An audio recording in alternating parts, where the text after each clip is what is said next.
Hey everybody, Chef Wyndham here. Our first inaugural YouTube video on how to bake the best and easiest oatmeal coconut cookies that everyone in your family will love.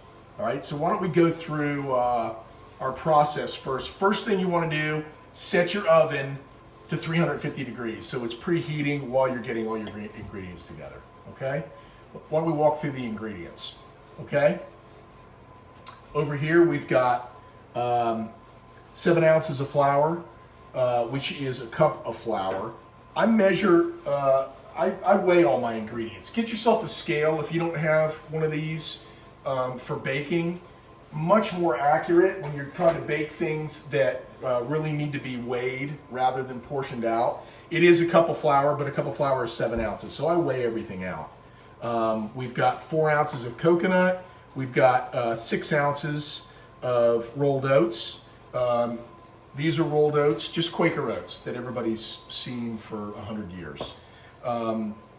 7 ounces of granulated sugar, 1 3/4 ounces of brown sugar, light brown sugar, 14 ounces of unsalted butter. I cut them into, usually 1 ounce portions. It's easier to feed into the mixture that way and incorporates it a little more quickly. 1 large egg, 3/4 of a teaspoon of baking powder, half a teaspoon of baking soda, half a teaspoon of salt, and then we'll also use a teaspoon of vanilla, but I don't like to put that into a ramekin because then when you're pouring it out, it's because you're using so little, some of it sticks, and we don't want to do that. Okay, so the very first thing that we'll do is we will mix in a bowl our dry ingredients, and we'll whisk those together. Now make sure when you use a bowl like this, you use a bowl that's a little bit smaller than your mixer bowl. Otherwise you're gonna have a difficult time when you're trying to pour and incorporate the dry ingredients in, okay? So we'll take our flour.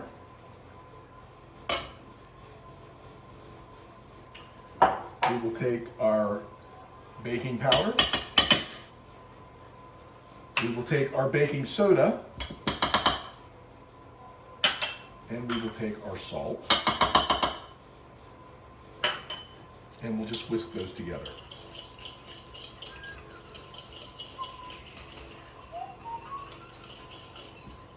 That's about it. That's a good whisk. There we go. All whisked up. Okay? Next thing we'll do is we will take, we're going to mix in our standing mixer with the paddle attachment. We're going to mix our sugars, our butter, then our egg, then our vanilla, okay? So go ahead and dump the granulated sugar and your light brown sugar in. All right.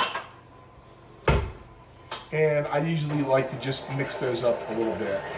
Sometimes if it's been sitting out, it's a little bit humid today, I'll look and I'll check and I'll see if the brown sugar has lumped up at all. I will occasionally mash it up if I see there are any lumps in it, and it's just because, once you start putting the butter in, if there's lumps of brown sugar in there, I just don't want it to get too clumped up. I just like it to mix up a little easier. Okay. So on, I would say low speed, we'll start to add the butter in. I just throw them in. There's no, it's not complicated. Just throw them in one at a time. Every couple seconds, throwing one in, dropping one in, throwing one in.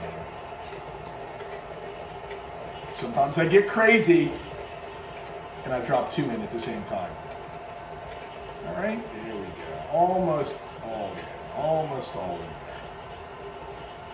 Awesome.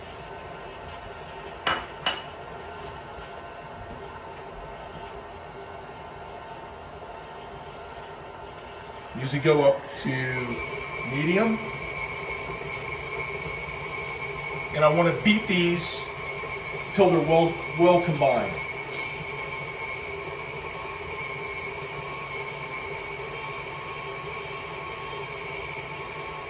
Maybe 30 seconds. 30, 40 seconds. And I'm going to show you what I mean by well combined here in a minute. Okay?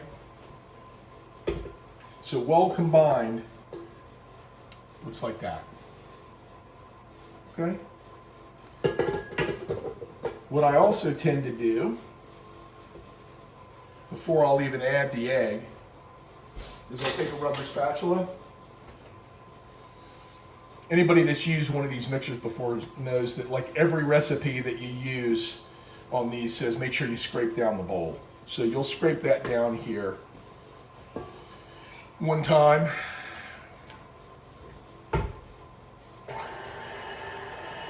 Mix it back up again a little bit. Then we'll add the egg. I turn it off to add the egg.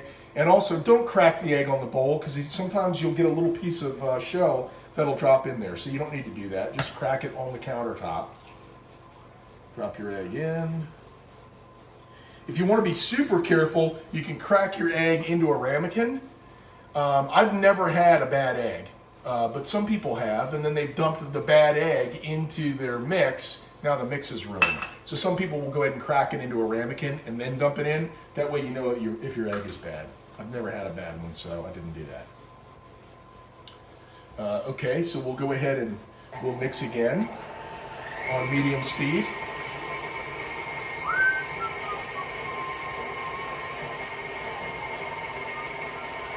This is going to be one that's going to be really important that you scrape down the bowl.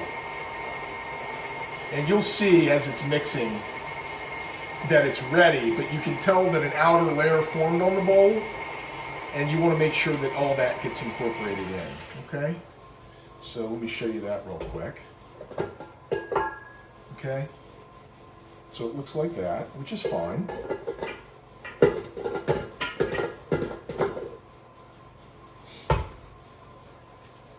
Now we'll dump in our teaspoon of vanilla. Another great use for the ramekin is to catch any spills so that I don't stain my wife's white countertop.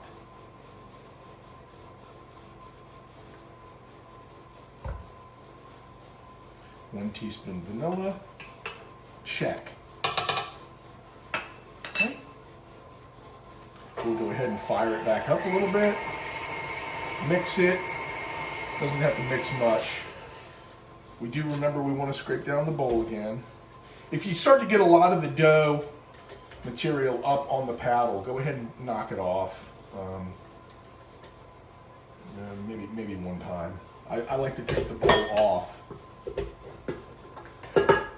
It's a little easier to scrape it down when you take the bowl off.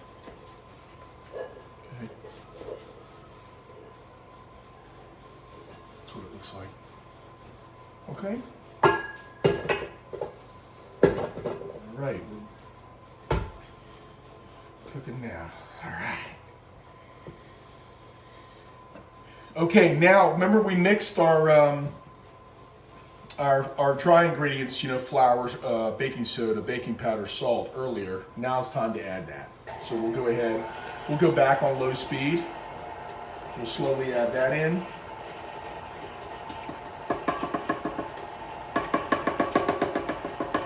Just a little bit at a time. If it starts, if the flour mixture, if you see it to start to kind of cloud up, billow up, then you're adding it a little too fast. Just take your time. It doesn't take super long to add it. Just like that, done.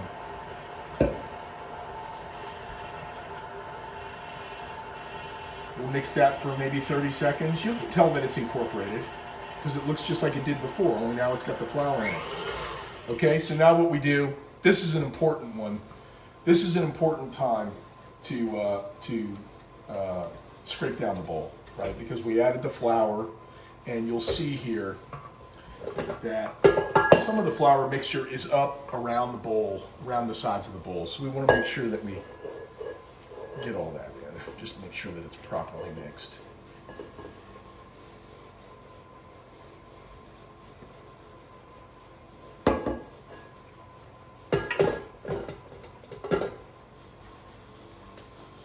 Okay.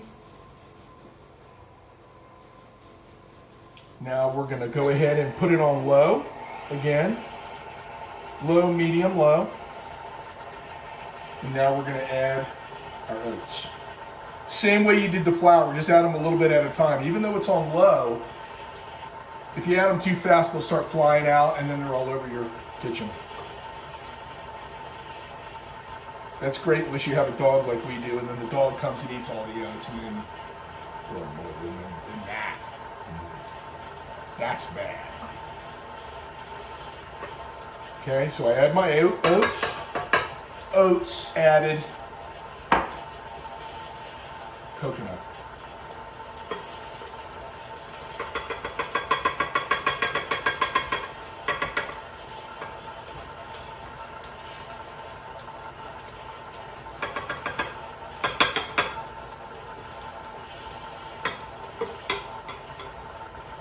Okay. Jack it up to medium maybe just for, 15 seconds. Doesn't take long. It's really, really well mixed already. Okay? So let me just open this up. I always like to kind of poke out the paddle attachment to get all that out first. And then I can show you all what this looks like. I do scrape it down again. Really, this is a really sticky dough too. So that's what it'll look like. Okay. So now we're ready. We preheated the oven earlier, as we talked about. In the meantime, once you got all your ingredients out, you're ready to start mixing. What I like to do ahead of time is I get my baking sheets. I usually use 2 baking sheets.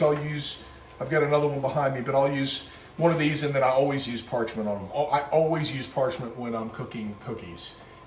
Trust me, literally the parchment, you don't even have to wash the cookie sheets if you don't want to afterwards. I sometimes just rinse them off, but the parchment, it's the world of difference using parchment paper. Okay, you're also only going to bake these 1 sheet at a time. That's important. We want to bake them for about anywhere from 13 to 15 minutes maybe. And so what I do is I'll set the timer for 7 minutes, and then I'll rotate the tray 180 degrees halfway through the cooking process. So just take kind of a large spoon. You want to get about enough out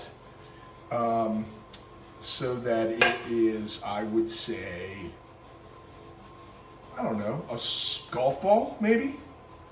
Maybe a little smaller than a golf ball.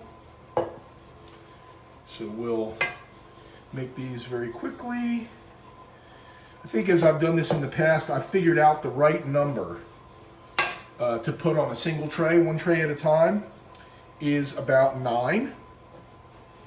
And if you're not like super technical and measuring out the weight of the dough and all that good stuff, I think it makes about I don't know, not quite 2 dozen. I know it'll make 2 trays, which would be 18, plus maybe another 4. We'll see. We'll see what we end up with here as we do it. But it doesn't make a full 2 dozen. But it's so easy. You're going to see, wow, that was so easy and so fast. You can whip these up really, really quickly. So I'm putting them in golf ball size balls, as we said. I'm going to go with 9, also as we said.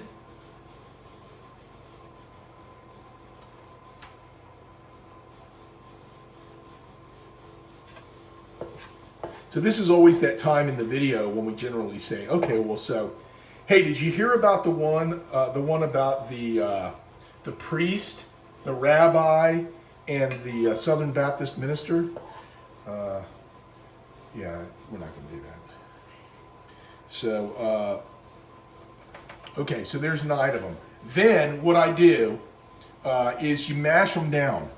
Mash them so they're still, still got their round shape, about 3/4 of an inch thick. So this is important. Don't forget to do this or else they won't bake right. These cookies are gonna be crispy, a little bit crispy and browner right around the edge, but chewy in the middle. And I gotta tell you that I have 3 boys, and if my wife and I would let them eat every single one of these cookies today, they'll eat them all. They'll eat every one of these today. They're that good. Okay, so I'm just gonna step over here and rinse my hands real quick. Can you still see me? I'm right here. Okay. Right. Ready to go. Okay. All right, we're ready to put them in. We've preheated the oven. We're gonna put them in now. Middle rack. You want your oven rack at the middle rack. I probably should have told you that earlier, because now you don't have it in the middle rack and you're like, now what am I supposed to do? Pull the hot rack out? Well, yeah, you are. Pull it out. That's why I make little oven mitts. Okay? So we'll put that in there. We'll set our timer for 7 minutes. And then we'll come back in 7 minutes, rotate, and see what they look like when we rotate them, and then we'll set them for another 7 minutes. So we'll be right back.